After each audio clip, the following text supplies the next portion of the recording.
One thing the world needs, one thing this country desperately needs, is a better way of conducting our political debates. We need to rediscover the lost art of democratic argument.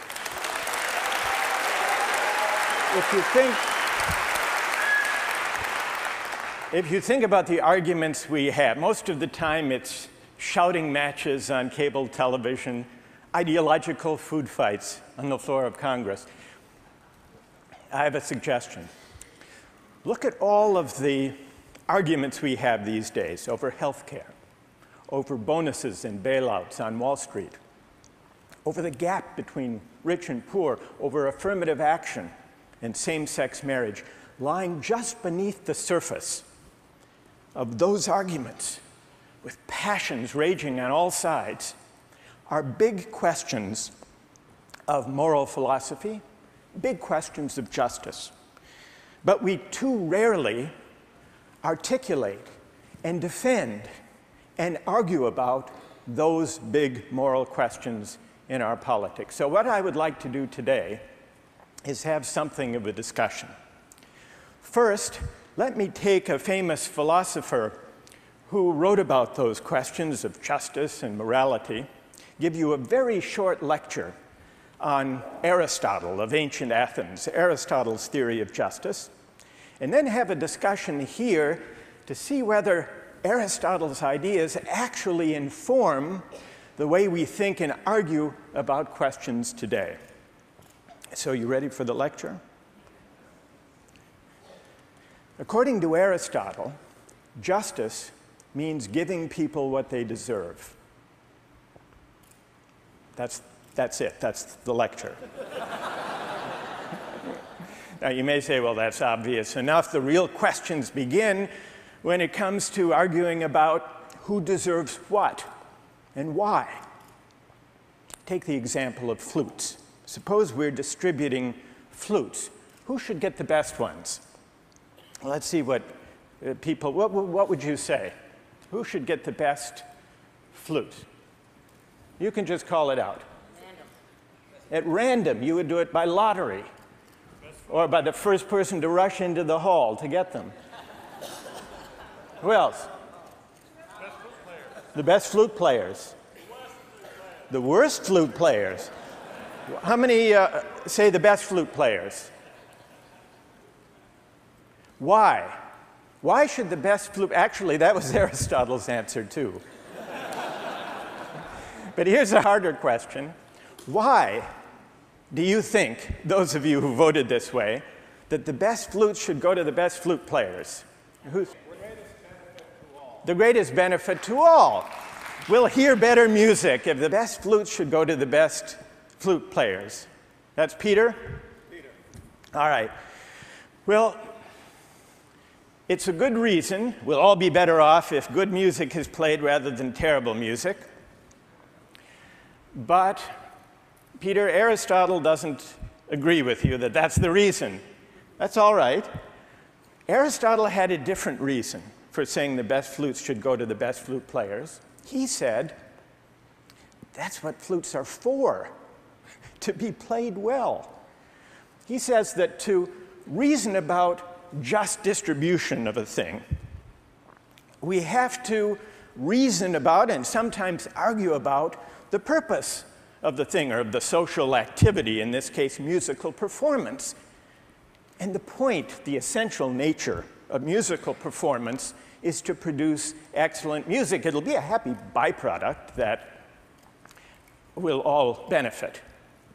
But when we think about justice, Aristotle says, what we really need to think about is the essential nature of the activity in question and the qualities that are worth honoring and admiring and recognizing. One of the reasons that the best flute players should get the best flutes is that musical performance is not only to make the rest of us happy, but to honor and recognize the excellence of the best musicians.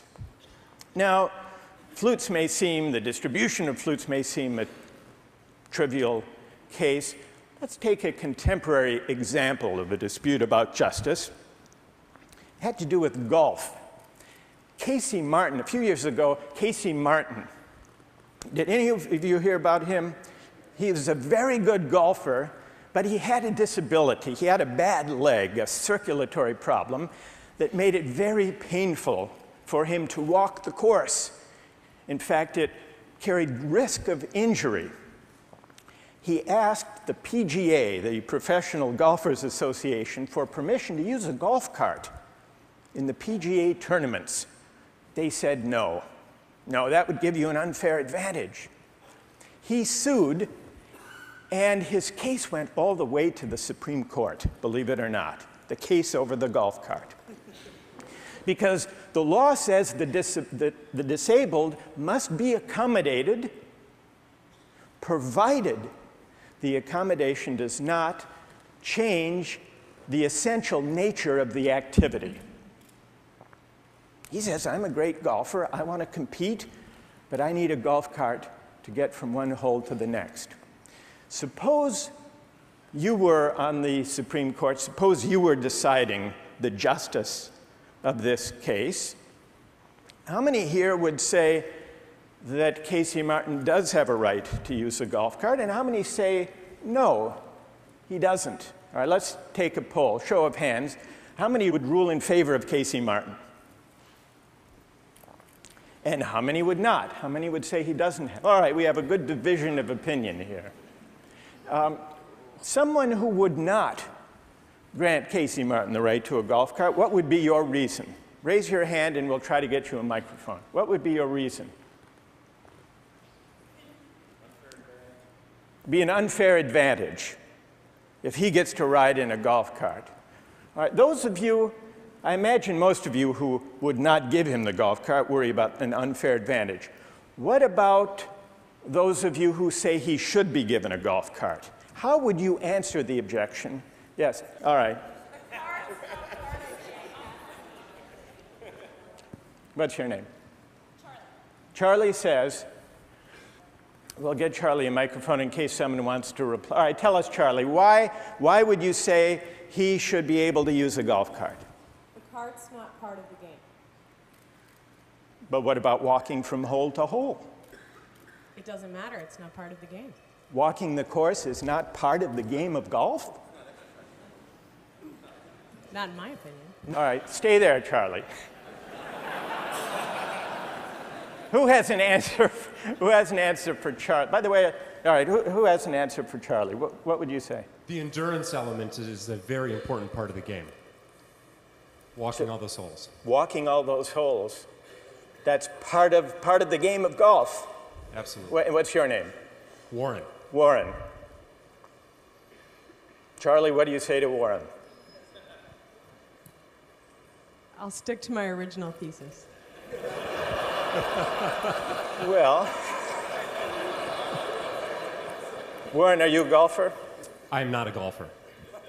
And I am. Okay.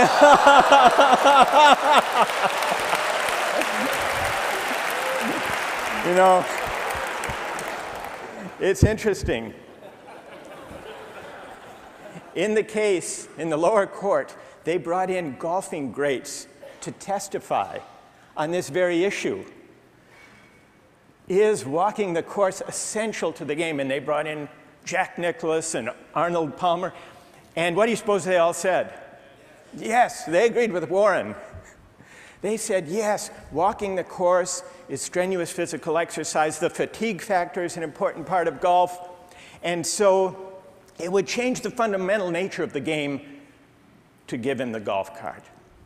Now, notice something interesting. Well, but I should tell you how the Supreme Court first, how the Supreme Court decided. What do you suppose they said? They said yes, that Casey Martin must be provided a golf cart. 7-2, they ruled. What was interesting about their ruling and about the discussion we've just had is that the discussion about the right, the justice of the matter depended on figuring out what is the essential nature of golf. And the Supreme Court justices wrestled with that question. And Justice Stevens, writing for the majority, said he had read all about the history of golf, and the essential point of the game is to get a very small ball from one place into a hole in as few strokes as possible. And that walking was not essential but incidental. Now, there were two dissenters, one of whom was Justice Scalia. He wouldn't have granted the cart, and he had a very interesting dissent. It's interesting because he rejected the Aristotelian premise underlying the majority's opinion. He said it's not possible to determine the essential nature of a game like golf. Here's how he put it. To say that something is essential is ordinarily to say that it is necessary to the achievement of a certain object. But since it is the very nature of a game to have no object except amusement, that is what distinguishes games from productive activity, it is quite impossible to say that any of a game's arbitrary rules is essential. So there you have Justice Scalia taking on the Aristotelian premise of the majority's opinion. Justice Scalia's opinion is questionable for two reasons. First, no real sports fan would talk that way. If we thought that the rules of the sports we care about are merely arbitrary, rather than designed to call forth the virtues and the excellences that we think are worthy of admiring, we wouldn't care about the outcome of the game. It's also objectionable on a second ground. On the face of it, it seemed to be, this debate about the golf cart, an argument about fairness. What's an unfair advantage? But if fairness were the only thing at stake, there would have been an easy and obvious solution. What would it be? Let everyone ride in a golf cart if they want to. Then the fairness objection goes away. But letting everyone ride in a cart would have been, I suspect, more anathema to the golfing greats and to the PGA, even than making an exception for Casey Martin. Why? Because what was at stake in the dispute over the golf cart was not only the essential nature of golf, but relatedly the question, what abilities are worthy of honor and recognition as athletic talents? Let me put the point as delicately as possible. Golfers are a little sensitive about the athletic status of their game.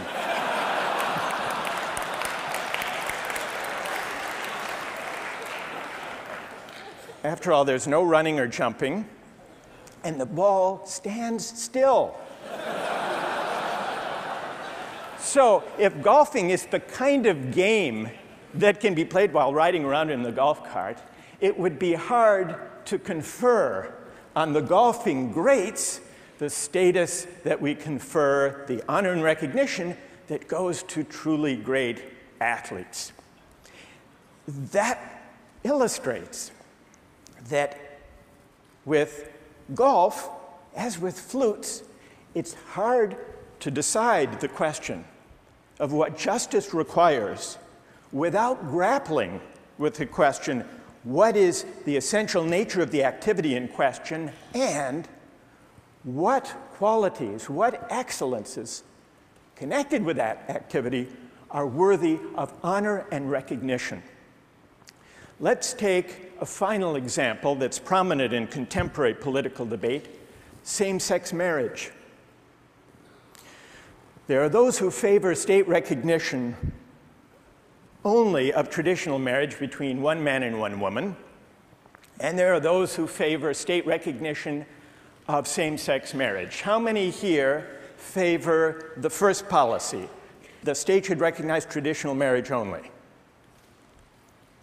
And how many favor the second, same-sex marriage? Now, put it this way.